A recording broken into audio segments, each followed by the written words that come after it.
Hey guys, it's Stefano Mongardi and you're listening to the 360 Entrepreneur with Jan Yalunga. This is episode 178 and today we talk about Snapchat Marketing 101. Here we go. Welcome to the 360 Entrepreneur Podcast, the show for entrepreneurs and small business owners who dream big and want to do bigger.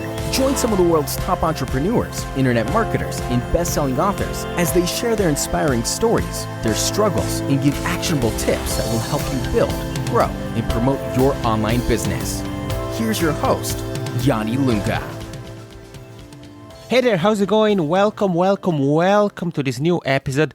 And today we tackle a new topic. We haven't talked about Snapchat at all on the podcast yet, or at least we haven't had an entire episode about Snapchat, which is really, really exciting. And in this one, you're going to hear the answers to the question, why Snapchat? You're going to get some tips for creating content. And we're also going to talk about Snapchat versus Instagram stories. You may think, well, I use one, should I use the other? Yes, no. And to help us answer those questions, there is Italian marketer, Snapchat and Instagram marketing expert, Stefano Mongardi. The show notes for today's episode are over at yanilunga.com/episode 178.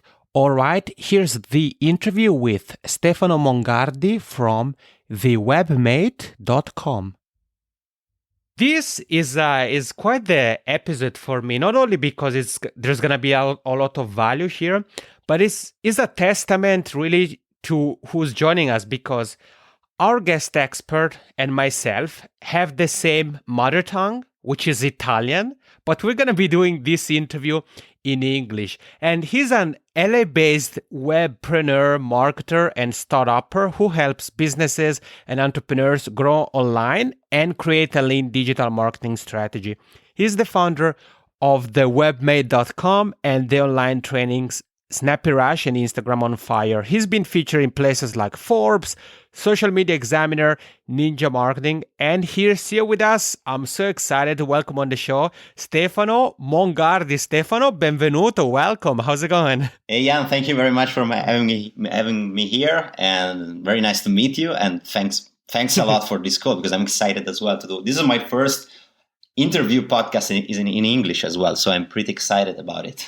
Nice. And it does feel a bit weird, right? I mean, I know that you, just like me, use English all the time, but when you meet somebody who has the same mother tongue as you and you still use English, it's a bit weird, no? Yeah, exactly. Even because like most of the times I use my blog in Italian, and then when I need to have like videos or this kind of videos interviews or create content online like videos, and Snapchat, for example, I always try to use English because I want my audience to be more like international. Yeah, no, exactly. Which makes perfect sense. And I think we should dive right into it, because we have quite the interesting episode here lined up. And we're going to be talking about two things, because I know that you're really the ninja at two platforms in particular. One is Snapchat and one is Instagram. And we've talked about Instagram in the past. And I want maybe to start by asking you, Stefano, about Snapchat. Yeah. For all the entrepreneurs and marketers who are here with you and I, why do you think they should consider using Snapchat as a platform? Yeah, sure. So for my experience, I think that Snapchat is going to be, and it is right now, one of the best platform for social media engagement, because it's personal, it's direct. So you have a kind of a premier channel communication with your audience, because they see your behind the scenes, they see your everyday life, and they build a kind of personal relationship with you. So I think it's the best one for engagement, because like the other social media, you can share like blog posts, videos, edited videos like on YouTube, or videos on Facebook, and then you can like create beautiful picture with lines and quotes on Instagram. But when people are seeing your face, your eyes, and your expression, your day-to-day life, they're seeing you're not faking, you're a real person, you're something like tangible. It's different, because they see that there is something real behind like just a mere social media. So it's very, very good to build like a personal relationship with them and trust, of course. So when you have a personal relationship and trust, and you can share a lot of values using Snapchat, is of course booming because you can like sell better because people trust you. You can build an audience, and everything is easier. I love it. I mean, you touched on a few interesting points, Stefano, and I like the fact that you talked about the authenticity of Snapchat and how an immediate social media platform it is. You said with YouTube, for example, or something like Instagram, there can be really a lot of production behind an image with quotes and effects or a video. But you said with Snapchat is more raw, is behind the scenes, is direct access to what you're doing, to your brand, to your overall work life or even personal life, depending on how you use it, which is great. And I think, you really made a good point as of why Snapchat is a platform we should look into now. In particular, myself, Stefano, and I know also a few other people, I asked myself this question. I mean, I am on Snapchat. I'm a newbie when it comes to Snapchat. And one of the things I say to myself, and I know somebody, I was talking with my friend Mike Morrison from the membershipguys.com when we were in Chicago for Podcast Movement. And we were talking about the exact same thing that, now that we are at a conference, we feel, or not only actually at a conference, but at a conference and in another city, we feel like using Snapchat because we feel like we have a lot to share. But what advice would you have, Stefano, for people who would say like me, well, I'm not sure that I would have anything interesting to post on Snapchat on a regular basis. So do you have any advice, maybe some things you do? Yeah, that's a good point, because like a lot of people say, I don't want to show myself on camera. I don't know what to say. Right. Well, to be honest, that's true, because I think that not everyone is made to be on Snapchat. Because that means that if you have something to share, if you have like tips, daily tips, or if you want to share your everyday life, that's perfectly the best one you might use. But if you have like just maybe a regular life, you don't have really nothing to share, I think it's better you don't use it, because I see a lot of bad usage of Snapchat, and I think that sometimes you just need to try a focus maybe, or not just to share randomly your everyday life. What you're eating, what you're doing, especially your sons. Because I saw a lot of people sharing like pictures and videos of their sons playing, like their very private life. And this is something that I think is not something you need to do. Because you need to like work on your personal branding as well. So it's fine that sometimes you share like personal, your diet, because you share values based on the videos you are sharing. But I think that you need to have like a kind of guidelines when you create content on Snapchat. So maybe you have like 50% of content and tips, then you have like 20% of private life, like just to create rapport and relationship with your audience. So they see that you are like you are a real person, not just kind of guru or something that is a kind of expert in everything. But you need to show that you are a person, your weakness, your strength, and then your private life, because again, it's the behind the scenes, so it's not something created just to impress. But to reply to your question, I think that again, not everyone is made to be on Snapchat.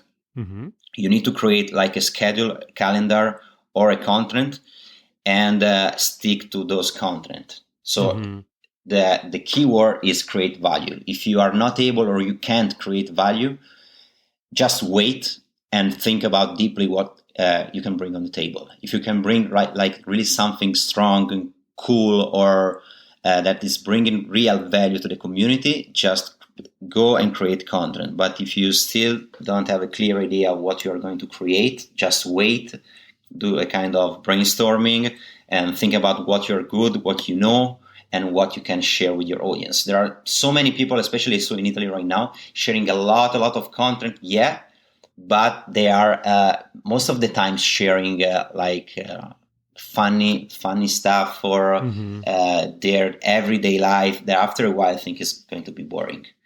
because of course you need to create some value. You need to give something back because of the time people are spending watching your stories. So I think that value is the number one keyword for everything. Yeah, no, I mean, I think again, you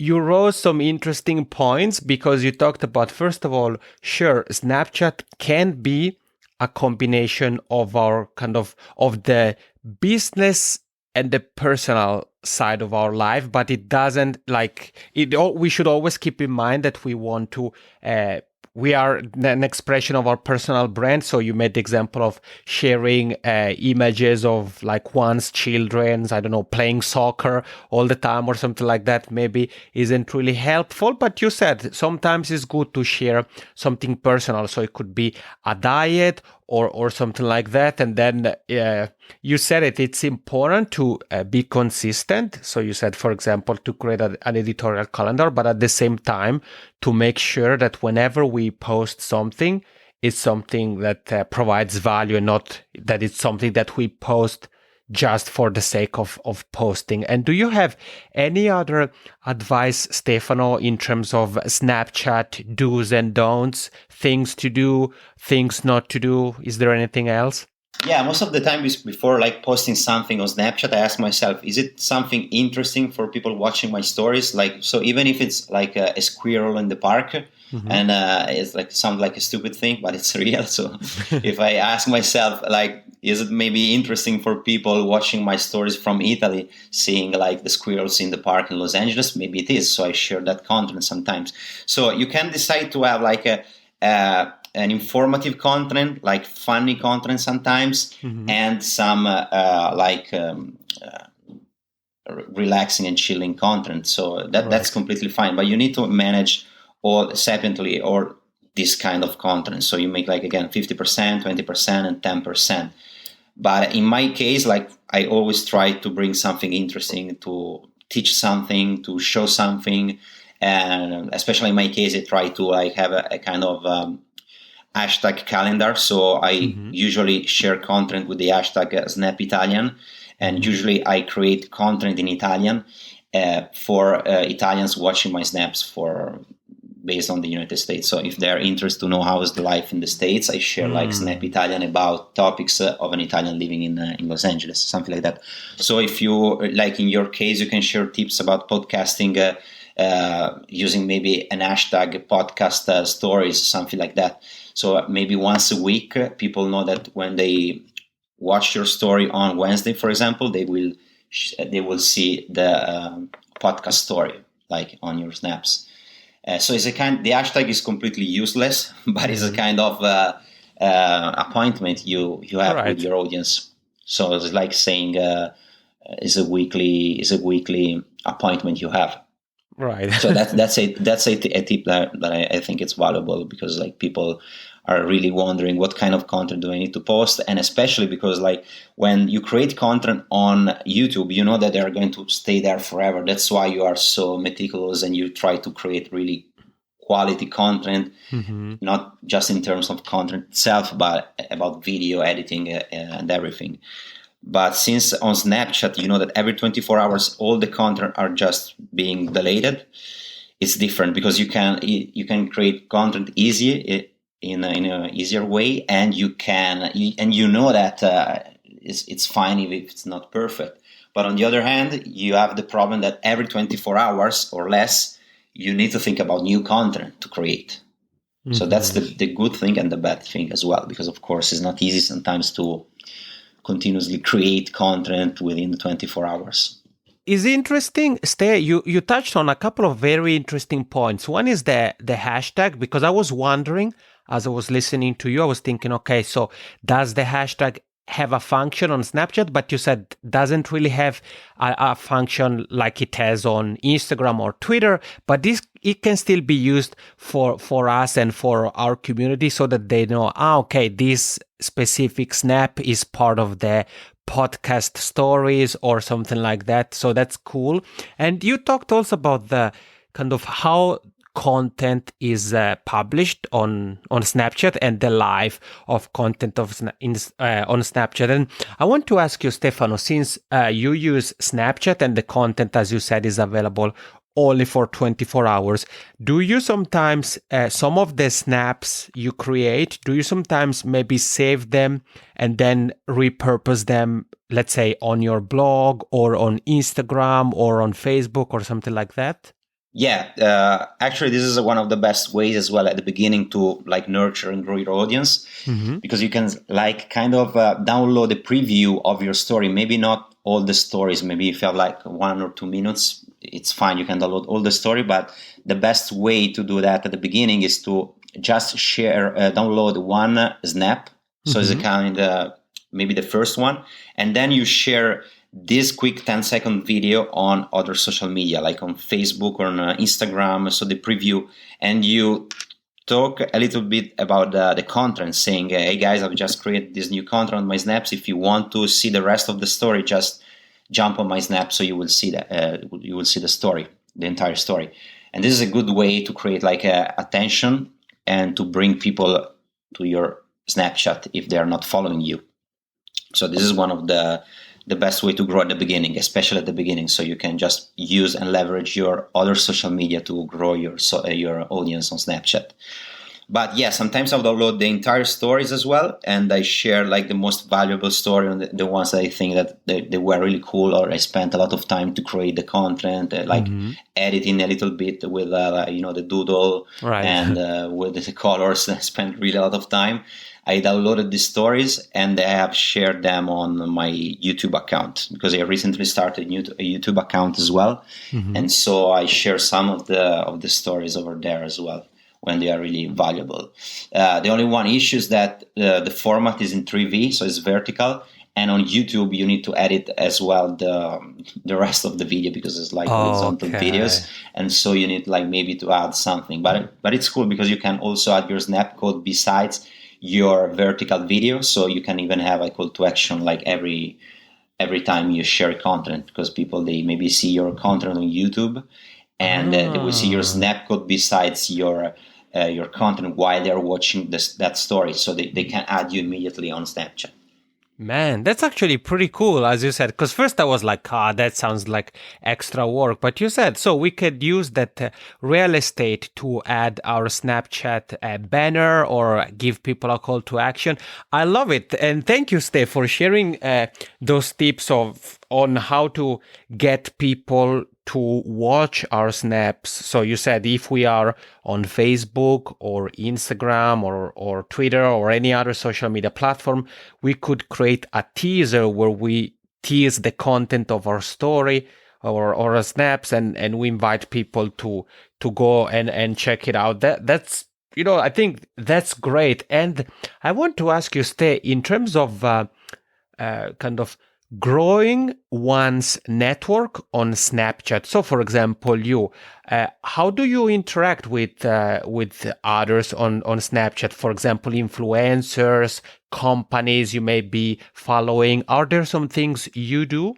I interact a lot, and a lot of people interact with me as well. Actually, I think it's the best engagement platform right now. I met a lot of people on Snapchat in the real life.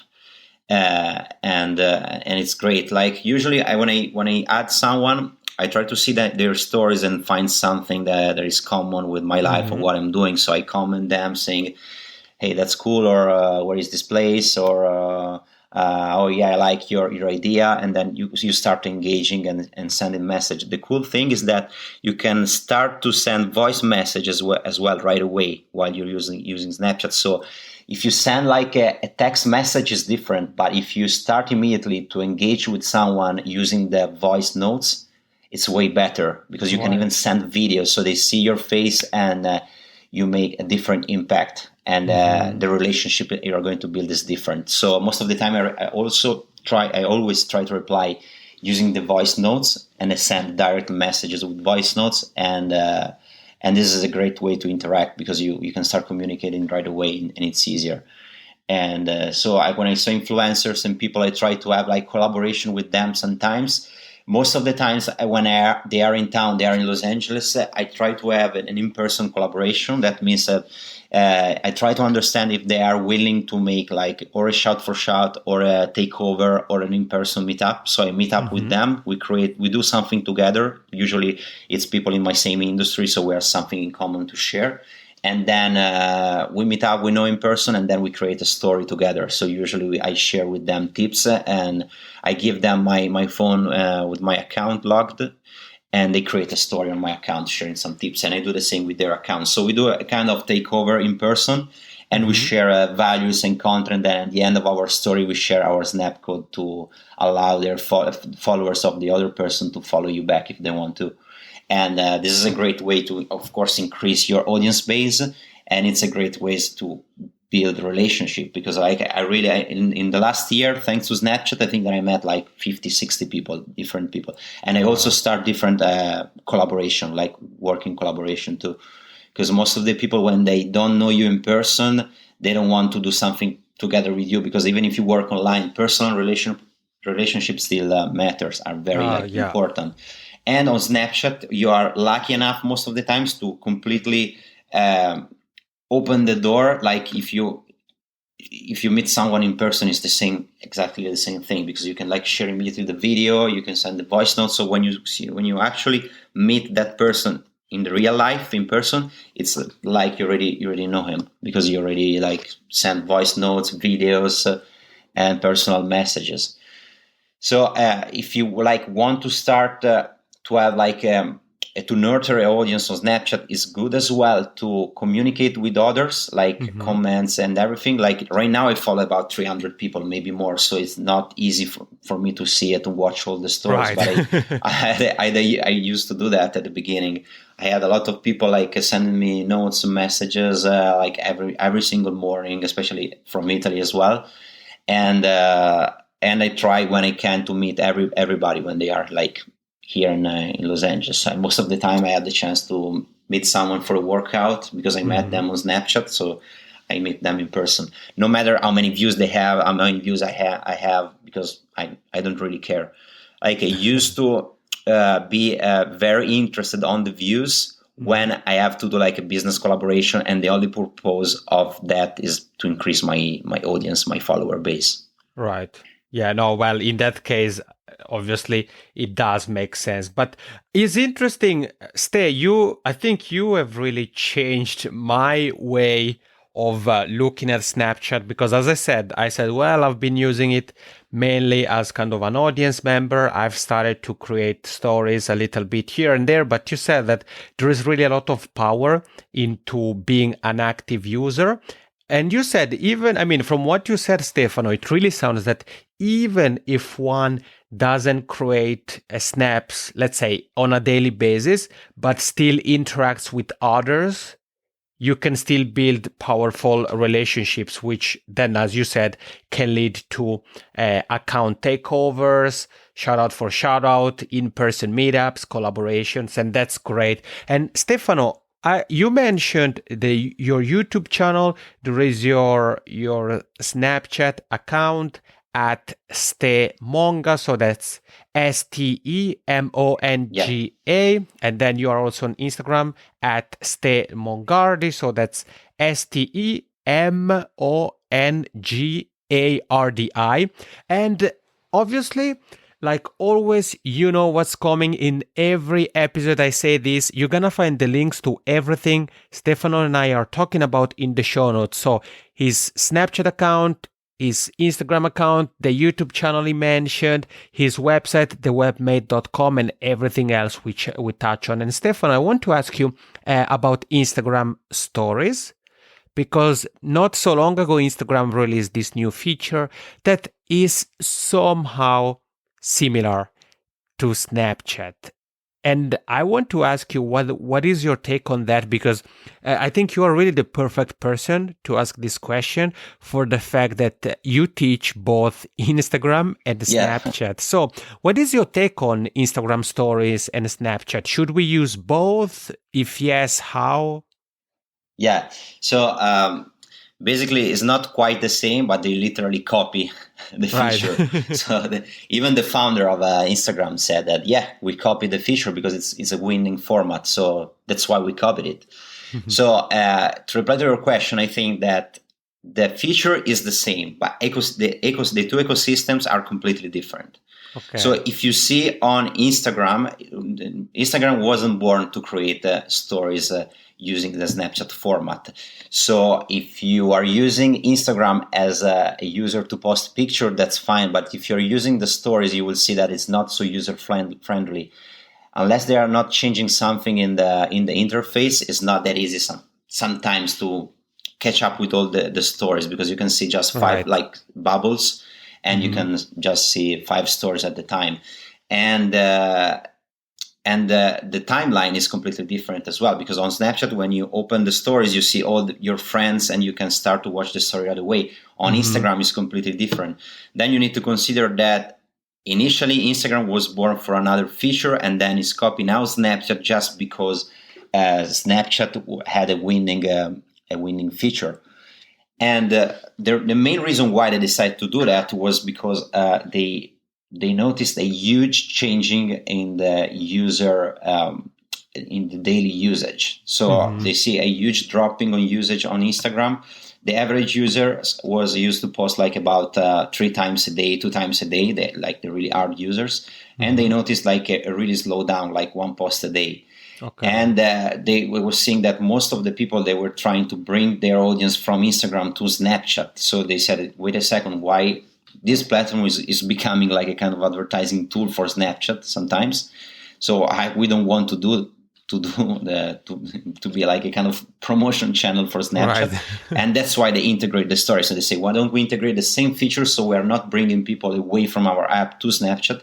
Because they have, of course, now like about like 200 million daily active users now. So it's like is booming and it's exploding. But again, to me, it's like two completely different environments, because you can't consider Snapchat and the user base the same as Instagram. The user base you can find on Snapchat most of the time is a native audience. That means that they start to use Snapchat and only Snapchat. And of course, there are part of them that they went from Instagram to Snapchat. But again, Snapchat is a media company itself. It's a completely new, different ecosystem and environment. You can find Discover, where you can explore content. You can find the stories if you want to see your friend's story or the brands you're following or other people you're following, like stars, influencer, or whatever. And then there is the chat that is completely different as well from the one you can find on Instagram. In fact, if you're using Instagram stories and you want to interact with someone, it's completely different, because it's not easy as well to communicate and to send a message, a direct message, because most of the time those messages are going into this, like the spam folder, you need to confirm the request. So the communication is not on the same level. On Snapchat, again, you can send private direct messages, you can send videos, you can send audio notes, and the communication is way easier. It's not the same thing on Instagram. But if Instagram is going to change again and going more into the Snapchat direction, I think it's going to make a big mistake, because it's going to completely change the native goal of the app, that was just to share picture. Right. So they are trying to do something altogether as Facebook is doing, but I think that they need to keep like the feature completely separated. That's why at the beginning they tried to create an app by their own, like something very similar to Snapchat, but they failed. They tried to acquire Snapchat and they failed, and now they tried to emulate and to do something to be like a Snapgram, but I think that they are not going in the wrong direction, in the right direction. Of course, they have right now, I think, 100 million users on Instagram stories, something like that. I saw a recent update, which is not bad, but you need to consider that there are over 500 million users on Instagram, and just like 1 out of 5 they're using the stories. That means, and I also see the usage. The average users is about like 30 minutes a day on Snapchat, and the average user on Instagram is like 20 to 15 minutes, so it's way less. So far is the app where people is passing the most of the time. Of course, we're talking about different target audience as well, because Snapchat is more like a young audience and millennials, more like between 16 years old till like 25, 30 years old. And maybe Instagram now is becoming more mainstream with people over like 40 years old and even the older generation. Okay, well, thank you, Stefano. I think you made it pretty clear that even though from the outside it may look like they are exactly the same thing, so Instagram stories and Snapchat, they aren't. And if we think about the two from a content creation point of view, would you say to, for example, create a snap and then kind of repurpose the content and use it for an Instagram story? Or would you say to keep the two things separate? Like my suggestion is that if you have like a big audience on Instagram, it's good if you start to share Instagram stories. Mm-hmm. But since the content are pretty much the same, what I usually do sometimes is I download all my snaps from Snapchat, and then I upload the content within the 24 hours on my Instagram stories. So I have exactly the same content on Snapchat and on Instagram stories. So you can kind of check your impact as well. So if you're having more views on Snapchat than on Instagram, you can maybe switch and go directly to Instagram stories if you don't feel comfortable to use Snapchat. And then on the other hand, you can use Snapchat maybe because you have like nurtured your audience over there and you prefer to stay on Snapchat. And one of the cool things is that if you're sharing your Snapchat stories on your Instagram stories, you can use all the cool custom geo filters to show your location, right, and all this stuff that now they are not available on Instagram. And I saw a lot of people doing that because like at the beginning, a lot of people was kind of confused, say, okay, now where are we going to post? Where are we going to post on Instagram, on Snapchat? What's the deal? And that's the problem when two major social media companies are making war each other because there's always the problem that at the end of the day, the one that is spending and wasting time creating content is not the social media company, but is the user.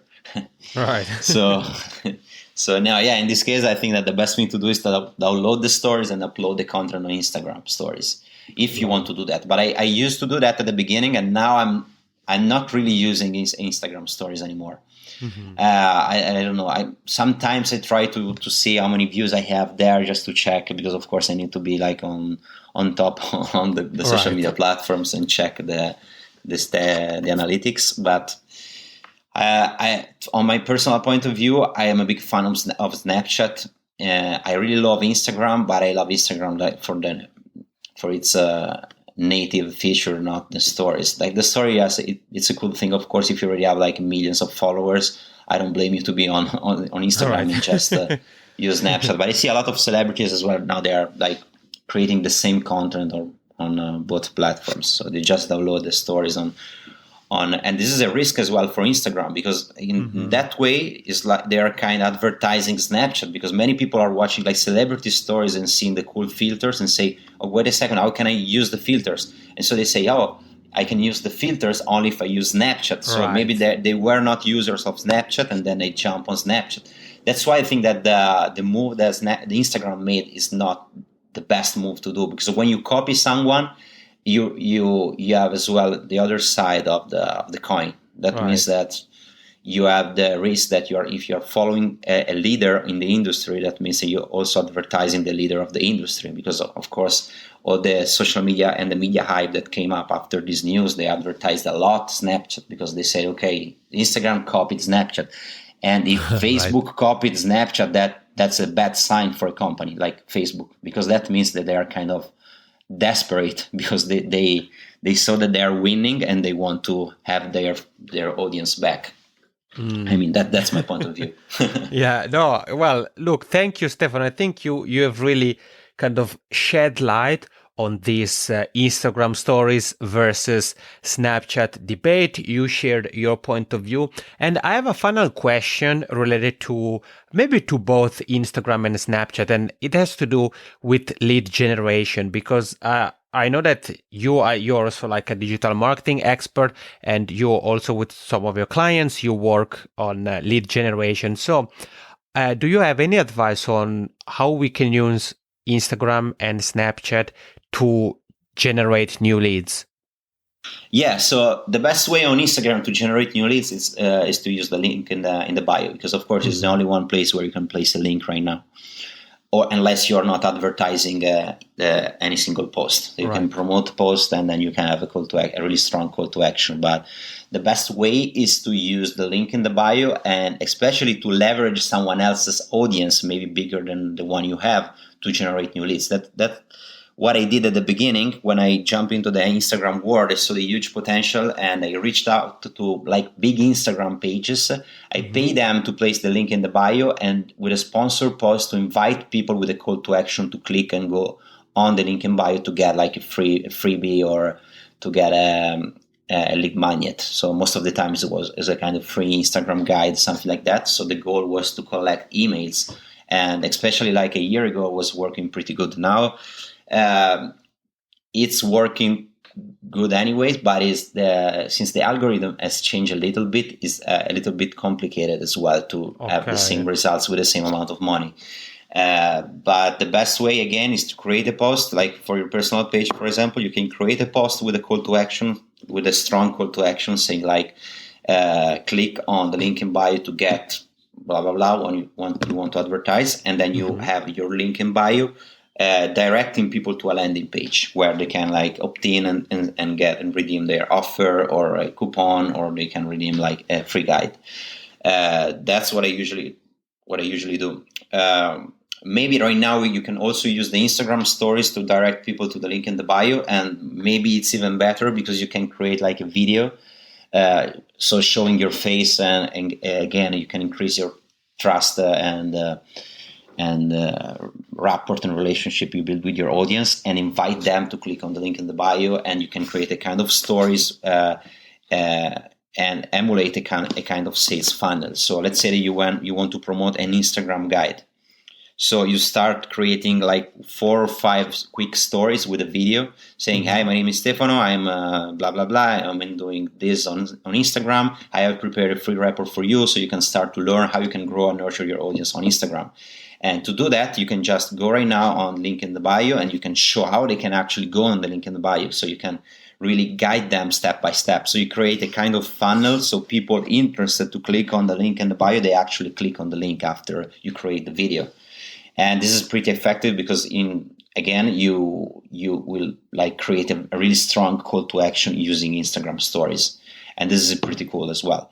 And you can track all the clicks you have using link shortener tools such as Bitly, for example, or ClickMeter, or there are so many tools online you can use to like create a custom link. So you can track all the leads and the clicks coming from Instagram itself. And that's the way. Talking about Snapchat, you can do quite the same thing. The only difference is that so far on Snapchat, you don't have any clickable link, but I think they are going to integrate something very soon where you can click and buy directly in app.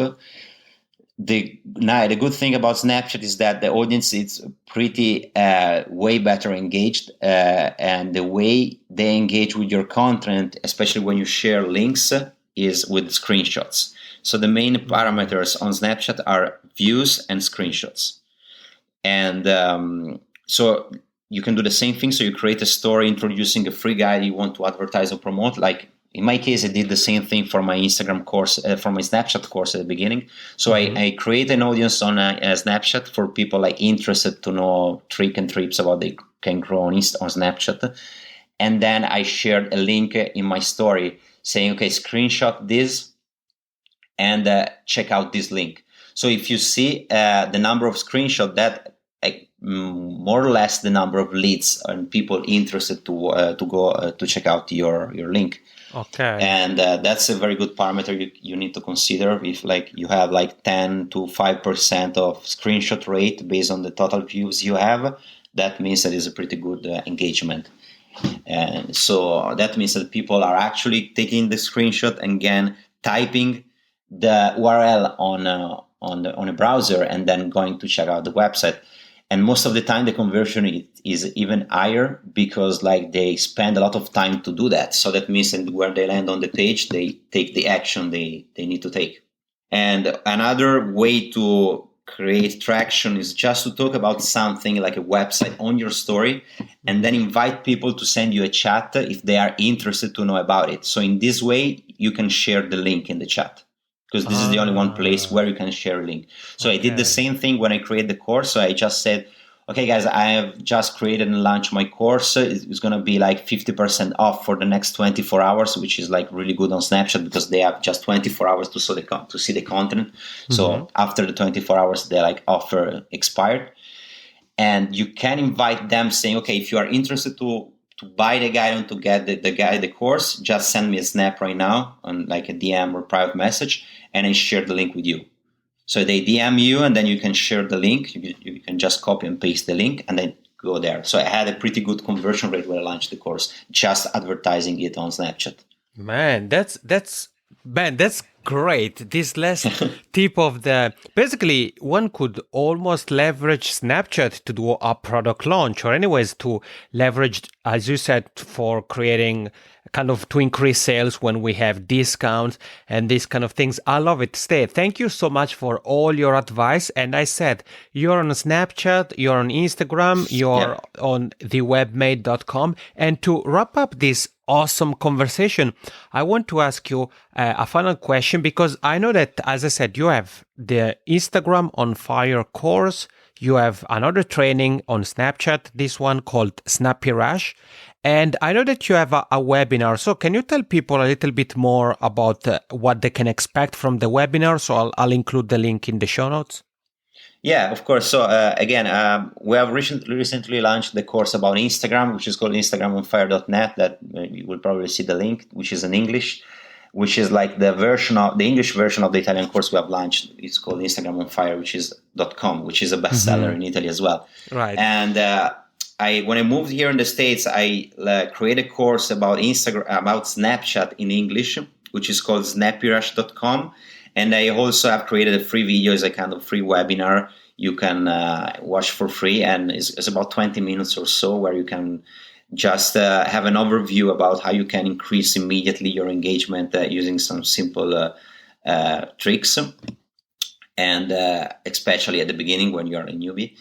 And how you can, for example, increase your followers, views, and how you can sell and promote products. And essentially is what about influencers are doing on Snapchat and what brands are doing as well. So there are a kind of overview, which is an introduction, of course, of my course, which is Snappy Rush in English, where I have outlined all the strategies. I have interviewed influencers and people in the industry, and I have also integrated some case studies, like my personal case studies, how I generate like $700 in about 24 hours using only Snapchat when I launched the course. Wow. So it's an example about how you can use this. You can use the same strategies to apply those strategies for your personal branding, for your business, and now you can try to do the same thing, leveraging the huge potential behind Snapchat. Man, I love it. So you heard it. Whether you're interested in Instagram, Snapchat, or both, Stefano Mongardi should definitely be at the number one of your list. Stefano, thank you so much for being here and sharing your Snapchat and Instagram expertise. I really appreciate it. Thank you for having me here, and see you soon. And we are back. Stefano, grazie. Thank you so much for sharing both your Snapchat and Instagram expertise with us. And you heard it. There are different ways you can learn Snapchat and Instagram from Stefano Mongardi. I've linked to his site, thewebmate.com, the course Snappy Rush, the other course Instagram on Fire, a couple of tools he mentioned. So everything really we've talked about in the show notes page over at tianilunga.com/episode 178. And the list of resources also includes the link to the free Snapchat webinar Stefano mentioned. So if you want to get started with Snapchat, make sure to go and check out the show notes. This is it for today. Thank you for tuning in, for taking the time and joining Stefano and I here on the 360 Entrepreneur Podcast. I'll be back with you like always next week. And for now, have a great day and take care. Thank you for listening to the 360 Entrepreneur Podcast. For more tips and tools, head over to www.janilunga.com.